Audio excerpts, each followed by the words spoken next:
Dr. He-Jin Lee rubbed his tired eyes as he stared at the computer screens in front of him.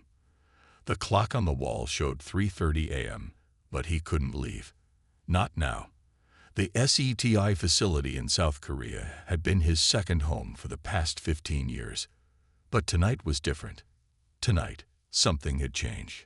The signal came again, clear and steady, unlike anything he had seen before. It wasn't the usual random noise from space or a forgotten satellite. This was a pattern, a message. "This can't be right," he whispered to himself. His hand shook as he reached for his coffee cup, already cold from sitting untouched for hours. The message repeated every 12 minutes, like a heartbeat in the darkness of space. He-Jin picked up his phone and called his assistant. "Na-young, I need you at the lab right now." His voice was steady, hiding the excitement that made his heart race. "Yes, I know it's late. This is important." 30 minutes later, Na-young Budik walked into the lab, her usual neat appearance replaced by hastily worn clothes and messy hair. "What's so urgent, Dr. Lee?" she asked, stifling a yawn. He-Jin pointed at his main screen. "Look at this pattern. It's coming from Epsilon Eridani, about 10 light-years away." He played the signal, transformed into sound. A series of clear, musical notes filled the room. Na-young's eyes widened. "That's not natural," she said, suddenly wide awake. "No, it's not." He-Jin pulled up another screen. "I've been running it through our translation matrix. It's a language, Na-young. A real alien language." They worked through the night, feeding the signal through every analysis program they had. As the sun rose over the mountains outside their window, the first translated words appeared on their screen. "Help us. They are coming. Please help." He-Jin sat back in his chair, his hands trembling again. "We need to call the Space Defense Council. Now." Within hours, the quiet SETI facility transformed into a hub of activity. Government officials in dark suits rushed through the halls. Military officers huddled around computers, their faces serious as they studied the message. The full translation revealed more. The message came from a civilization that called themselves the Luminary. Their star system was under attack. They had searched through space for any sign of intelligent life that might help them. Earth's radio and television signals had reached their system, showing them a civilization that might understand their plea. "But why us?" asked General Kim during the emergency meeting. "Surely there are other, more advanced civilizations out there." He-Jin looked at the latest translation results. "They say they chose us because of our stories. Our broadcasts showed them how humans face challenges, how we solve problems. They believe we have something they need." Na-young, who had been quiet for most of the meeting, spoke up. "They're right. Look at human history. We've faced countless challenges, wars, disasters. But we always find a way. We adapt. We survive." The room fell silent as a new part of the message appeared on the main screen. The Luminary were sending technical data now. Coordinates, scientific information, details about their attackers, a silicon-based species that consumed organic worlds for resources. "They're not just asking for help," He-Jin said, his voice filled with wonder. "They're offering to share their technology with us. Faster than light travel. Clean energy. Medical advances beyond our dreams. All they ask in return is our help in finding a solution." General Kim stood up, his decision made. "Dr. Lee, I want you to send a message back. Tell them humanity accepts their call for help." As He-Jin prepared the response, he thought about how this moment would change everything. Humanity had dreamed of first contact for centuries, imagining how it would happen. But no one had expected this, an advanced civilization asking Earth for help. The message was sent, traveling across 10 light-years of space. As the sun set over the SETI facility, He-Jin looked at the star charts showing Epsilon Eridani. Somewhere out there, an alien civilization waited for Earth's response, hoping that humanity would be their salvation. Earth would not disappoint them. Captain Jai-1 Park stood on the bridge of the EDS Prometheus, Earth's first faster-than-light spaceship. She looked at the strange engine that the luminary had helped them build. It hummed softly, giving off a gentle blue light. Even after 6 months of training, it still amazed her that humanity had gone from simple rocket ships to this in just 1 year. "Captain, we're ready for the jump," said Dr. Tae-sung Kim, the ship's physicist. He checked the numbers on his screen one more time. His hands moved quickly over the controls, making final adjustments. Jai-1 touched the command chair's communication panel. "All crew, prepare for FTL jump in 5 minutes." Her voice echoed through the ship's speakers, reaching all 200 crew members. She looked at her bridge team. Yuna Choi, their diplomatic officer, was reading the luminary language files again. The young officer had learned their basic language in just 3 months, showing why she was chosen for this mission. 4 minutes to jump," announced the ship's computer. Jai-1 thought about their mission. The luminary had sent detailed maps and coordinates, marking safe paths through space. Earth's scientists had checked everything carefully before letting the Prometheus leave. They couldn't risk their only FTL ship getting lost in space. 3 minutes. Dr. Kim spoke up. "Captain, the engine is at full power. All readings are normal." 2 minutes. Yuna closed her language files. "Translation systems are ready, Captain. We should be able to talk to them as soon as we arrive." 1 minute. Jai-1 took a deep breath. "Start the countdown," she ordered. The bridge crew counted down together. 10, 9, 8, 7, 6, 5, 4, 3, 2, 1. "Jump," Jai-1 commanded. The stars outside turned into streaks of light. The ship hummed louder. Everyone felt a slight push, like being in an elevator that moved sideways. Then, just as quickly as it started, it was over. Where Earth's sun had been, a new star now shone. Epsilon Eridani filled their view screens, but something was wrong. "Captain," called out the sensor officer, "I'm picking up many ships near the 4th planet. Some are very large." Jai-1 leaned forward. "Show me." The main screen changed. Dozens of ships filled the space around a blue-green planet. Some looked smooth and organic, like sea creatures swimming through space. Those were luminary ships. The others were different, sharp crystalline shapes that seemed to glow from within. The enemy ships. "They're fighting," Yuna said quietly. Even as she spoke, they saw flashes of light as ships fired at each other. A new voice came through their speakers, speaking in broken English. "Earth ship, welcome. We are grateful you came. But you must be careful. The harvesters are attacking our last city." Jai-1 stood up. "Send our coordinates to the luminary fleet. Tell them we're here to help." She turned to Dr. Kim. "How soon can we use the new defense system?" 20 minutes to power up," he answered, already working at his station. "Make it 15, Jai-1 ordered. She watched the battle on the screen. The luminary ships fought bravely, but they were losing. Their weapons seemed weak against the crystalline ships, but humanity hadn't come unprepared. For the past year, Earth's best scientists had worked with the luminary data, developing new ways to fight. They knew regular weapons wouldn't work well against silicon-based life forms, so they had created something different. "Defense system at 50%, Dr. Kim reported. Jai-1 nodded. "Get us closer to the battle. It's time to show the harvesters that humanity has joined this fight." The Prometheus moved forward, its new weapons almost ready. The crew worked quickly and quietly.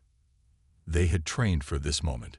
Now it was time to prove that the luminary had made the right choice when they asked Earth for help. The battle had ended 2 hours ago. Now Captain Jai-1 Park sat in a large room inside the luminary's underground city. The walls glowed with soft blue light, making everything look like it was underwater. Dr. Hae-Jin Lee, who had come with them from Earth, sat next to her, working with his translation device. Across the table sat the luminary ambassador. She looked almost human, except for her silvery skin and large, dark eyes. Her name was impossible for humans to say, so they called her Ambassador Shay, the closest human sound to her real name. "We must tell you our story," Ambassador Shay said through the translator. "You need to understand why we cannot fight the harvesters alone." Jin adjusted some settings on his device as the ambassador began to speak. Her voice was musical, like wind chimes in a gentle breeze. "Our people have lived in peace for 10,000 years, she said. "We learned to grow our cities from living crystal. We made our ships from creatures that swim through space. We never built weapons because we never needed them." Jai-1 listened carefully. The ambassador's words explained many things she had seen. The luminary cities looked like they had grown from the ground, because they had. Their ships moved like sea animals because they were alive. "Then the harvesters found us," Ambassador Shay continued. Her voice grew sad. "They came from far away, looking for organic worlds to eat. Our cities, our ships, our farms, everything we made was food to them." Jin spoke up. "But why didn't you develop defenses when they first appeared?" The ambassador's silver skin changed color slightly, showing her shame. "We tried to talk to them first. We offered to share our worlds, to help them find other ways to live. But they cannot change what they are. They must consume organic matter to reproduce. And they saw us as nothing but food for their children." She touched the table, and a hologram appeared above it. It showed the harvester ships breaking apart a beautiful city made of crystal towers. The crystal turned black as the ships absorbed its life energy.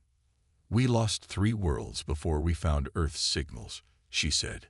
"Your stories showed us something we had never seen before. You humans face terrible dangers, but you never give up. You fight when you must, but you also solve problems in clever ways. We knew you could help us." Captain Jai-1 thought about the battle they had just fought. The new weapon they had used didn't destroy the harvester ships. Instead, it made them sick, forcing them to retreat. It was exactly the kind of solution the Luminary had hoped humanity would find. "Your people are very different from us," Ambassador Shay said. "You build machines of metal and plastic. You make weapons to defend yourselves.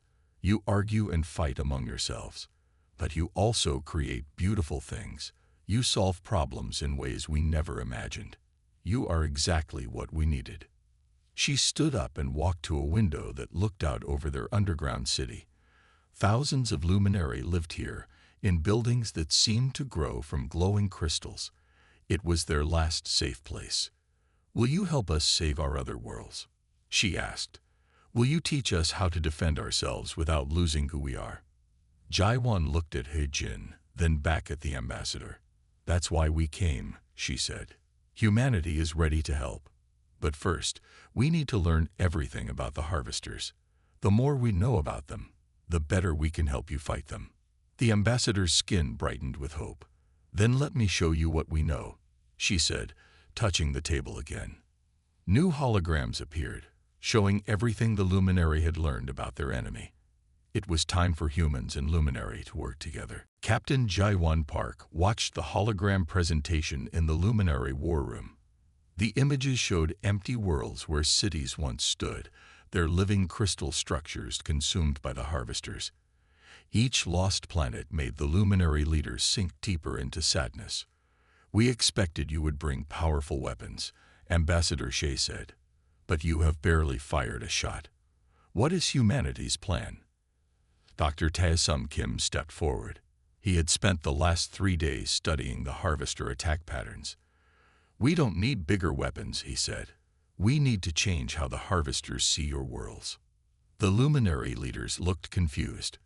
Jin's translator worked hard to keep up as they all spoke at once. Finally, Ambassador Shay raised her hand for silence. "Please explain," she said. Taesum pointed to the hologram. "On Earth, we learned to farm without destroying our land. We learned to use resources without using them up. The harvesters are like ancient humans who hunted animals until none were left. They need to learn there's a better way." Jaiwan understood his idea. "We're not going to fight them," she said. "We're going to teach them." The luminary leaders whispered among themselves. This was not what they had expected. They had hoped for shields, for weapons, for ways to destroy the harvesters. Instead, humans wanted to solve the problem peacefully. "But how?" Ambassador Shea asked. "They won't talk to us. They see us only as food." Tai Sung smiled. "Then we need to change what they can eat." He pressed some buttons, and a hologram changed to show Earth's farms and forests. "We humans learned to grow food in places where nothing grew before. We can help you make special farms for the harvesters." The room grew quiet as the luminary began to understand. Their own cities were alive, grown from crystal and light. Perhaps they could grow something the harvesters could eat without destroying whole worlds. "It will take time," Jaiwan said. "But we brought Earth's best scientists. They know how to make things grow in the hardest places, and your people know more about living cities than anyone. Together, we can find a way." Ambassador Shea's skin glowed brighter, showing her hope. "You want to feed our enemies instead of killing them." "Yes," Tai Sung said. "If they don't need to eat your cities, maybe they'll stop attacking them." The luminary leaders talked quickly among themselves. Their musical language filled the room. Finally, Ambassador Shea turned back to the humans. "This is not what we expected," she said. "But perhaps that is why we needed you. We saw only fighting or running away. You see a third choice." Jaiwan nodded. "Humanity learned these lessons the hard way. We fought many wars over food and land. But we also learned to farm deserts, to grow food in space, to make peace with enemies by solving their problems." She looked at the holograms of dead worlds. "We can't bring back what you lost, but we can help you save what's left. And maybe we can help the harvesters too." The meeting room filled with the soft chiming sound of luminary agreement. They would try humanity's way. It would not be easy, but it was better than endless war. As they left the room, Ambassador Shea touched Jaiwan's arm. "Your people surprise us," she said. "We asked for warriors, but you sent us farmers and teachers instead." Jaiwan smiled. "Sometimes the best way to win a war is to make it unnecessary." Dr. Song Meikang stood in her new laboratory, surrounded by glowing containers of luminary crystal samples. She had arrived from Earth just 2 days ago, bringing her expertise in terraforming and bacterial engineering. The Prometheus had made 3 trips now, bringing more scientists and equipment each time. "The crystals respond well to the new bacteria," she told Captain Jaiwan Park, pointing to one of the containers. Inside, tiny organisms were changing the crystal structure, making it shine with different colors. "But we need to make them work faster." Jaiwan looked closely at the experiments. As a starship captain, she didn't understand all the science, but she knew this was important. "How long until it's ready?" 3 more days, Song Mei said. She touched a control panel, and a microscope image appeared on the wall. "Look at this. We combined Earth's most resilient bacteria with the luminary's living crystals. The result is something new, crystals that the harvesters can't digest." The image showed beautiful crystal structures growing and changing. Some parts glowed blue like normal luminary crystals, but others had turned a deep green color. These were the parts changed by Earth bacteria. "Will it hurt the luminary cities?" Jaiwan asked. She remembered how the cities were alive, growing and changing like coral reefs on Earth. Song Mei shook her head. "No, that's the clever part. The bacteria only change the outer layer of the crystals. The cities will still live and grow, but they'll taste terrible to the harvesters." Ambassador Shea entered the laboratory, her silver skin reflecting the colorful lights from the experiments. "Dr. Kang," she said through the translator, "our scientists say you have made a breakthrough." Song Men nodded excitedly. "Yes, we found a way to make your crystals produce a substance that the harvesters can't process. It's like making food that gives them an upset stomach. They'll have to look elsewhere for food." The ambassador moved closer to examine the samples. "And you can do this to entire cities." Better than that, Song Mai said. She pressed more buttons, and new images appeared. We can spread these bacteria through space. They'll travel on solar winds, landing on any crystal structures they find. In time, they'll protect all your worlds. Jaiwan watched as Song Mai explained more details to the ambassador. The scientist used simple words, but her excitement made her speak faster and faster. The translator worked hard to keep up. But what about the harvesters? Ambassador Shea asked. What will they eat? Song Mai smiled. That's phase 2 of our plan. These same bacteria can help us grow special crystal farms on empty moons and asteroids. The crystals there will be perfect food for the harvesters. They won't need to attack living cities anymore. The ambassador's skin glowed brighter. You're not just protecting us. You're solving the whole problem. That's what humans do best, Jaiwan said. We look for ways to help everyone, even our enemies. Sometimes the best defense is to remove the reason for fighting. Song Mai turned back to her experiments. We'll need to test it on a small scale first, perhaps an abandoned building or a small asteroid. Once we know it works perfectly, we can protect all your worlds. The ambassador made a musical sound of joy. When we called to Earth for help, we never imagined this kind of solution. Your people think in ways we never considered. Jaiwan smiled. Humanity had come ready to fight if needed, but they had brought their best minds too. And once again, science and creativity were proving stronger than weapons. Security Chief Min Ho Kwon stood at the command center of the Joint Earth Luminary Defense Fleet. 3 months had passed since Dr. Song Mai's breakthrough. Now it was time to put their plan into action. All ships report ready, his assistant said. On the main screen, 20 Earth ships and 50 luminary vessels waited in formation. Each carried special containers of the modified bacteria. Min Ho checked the battle plan one last time. They would target 3 harvester-controlled systems today. These worlds had once been beautiful luminary colonies. Now they were feeding grounds for the crystal ships. Begin Operation Restoration, he ordered. His voice was calm, but his heart beat faster. Everything depended on this mission working perfectly. The fleet split into 3 groups, each heading to a different target. Min Ho commanded the largest group from the EDS Prometheus. Captain Jaiwan stood beside him, watching the screens carefully. First jump in 30 seconds, the computer announced. The stars stretched and blurred as the ships jumped through space. When they emerged, a dead world filled their view. Where beautiful crystal cities had once grown, only empty shells remained. Harvester ships detected, called out the sensor officer. 5 large vessels approaching from the planet's dark side. Min Ho nodded. This was expected. Launch the bacterial pods, he ordered. Target the old city ruins first. Hundreds of small pods shot out from the Earth and luminary ships. They glowed green as they entered the planet's atmosphere, spreading their contents across the abandoned crystal structures. The harvester ships moved to attack, but stopped suddenly. Their sensors must have detected something strange happening to their food source. The bacteria are working faster than expected. Dr. Song Mai's voice came through the communication system. She was monitoring the process from her laboratory.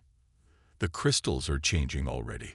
On the screen, they could see the old luminary ruins taking on a greenish tint. The modified bacteria were spreading quickly, making the crystals inedible to the harvesters. The harvester ships tried to absorb energy from the changed crystals, but as soon as they did, they pulled back quickly, like someone tasting spoiled food. Second wave, launch now, Min Ho ordered. More pods flew out, these ones containing the special crystal seeds that would grow into harvester food farms. They landed in empty areas, away from the old cities. The harvester ships watched but didn't attack. Their behavior suggested confusion. This was something new to them, something they didn't understand. Message from the other teams, his assistant reported.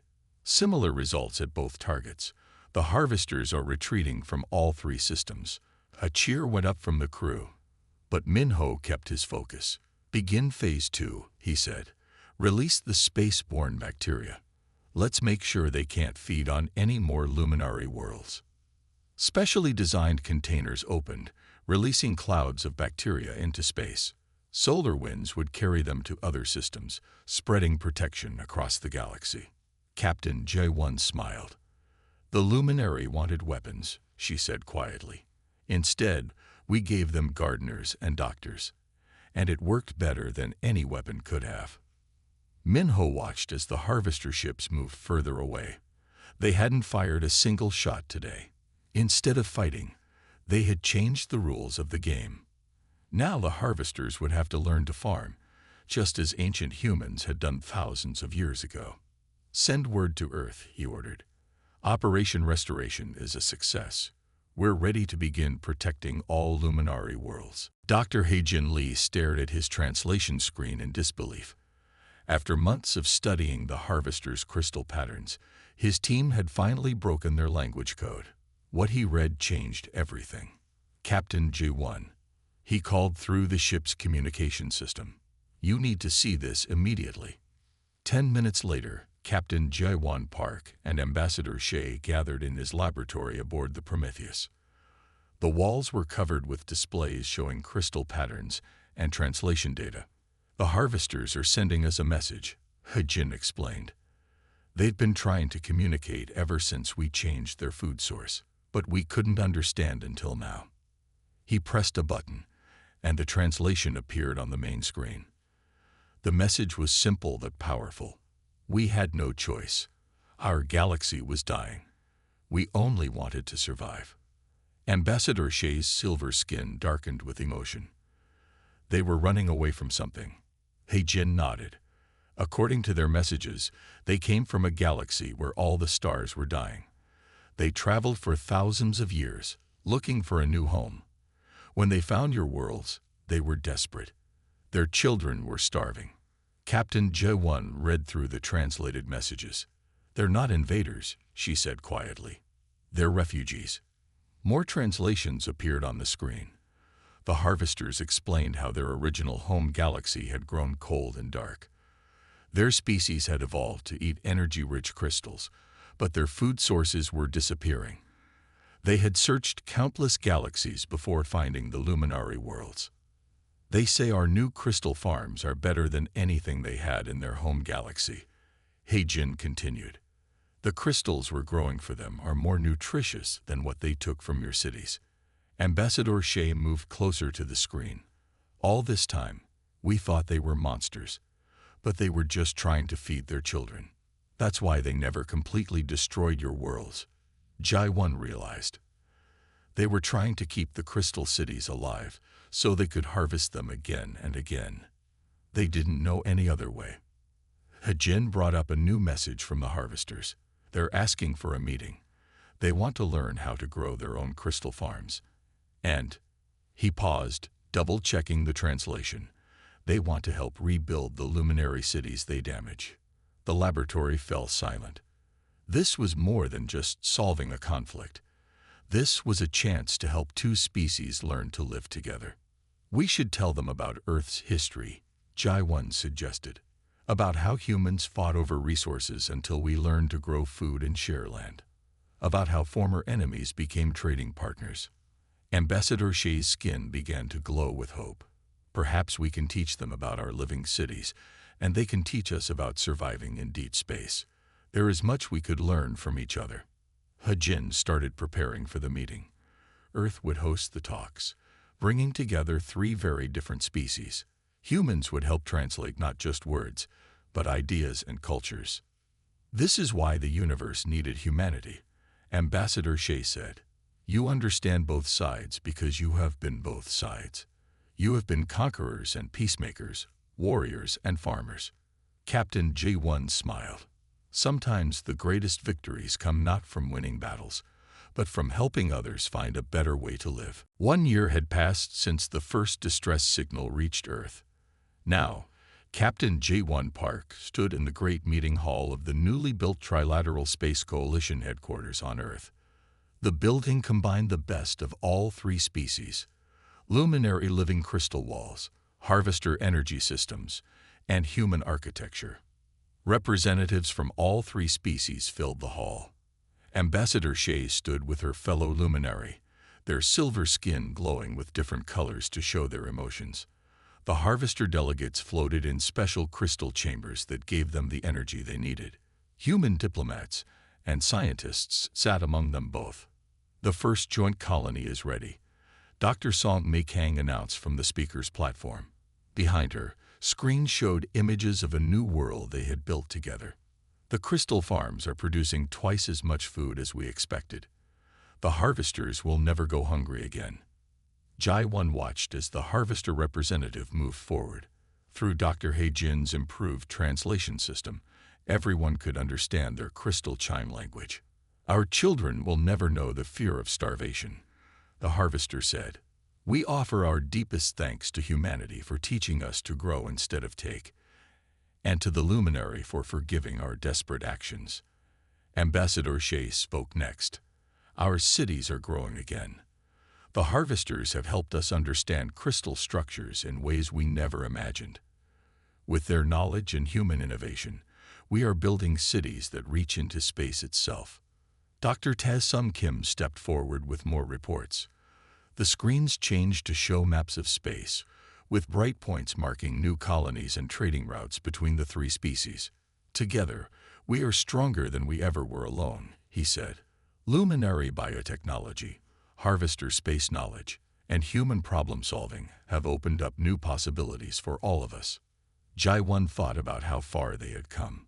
1 year ago, the luminary and harvesters were enemies, and humans had never left their solar system. Now they were building a future together. Security Chief Min Ho Kwon presented the next part of the plan. We have found 4 more species facing similar conflicts, he said. They have asked for our help. The Trilateral Space Coalition is ready to share what we have learned.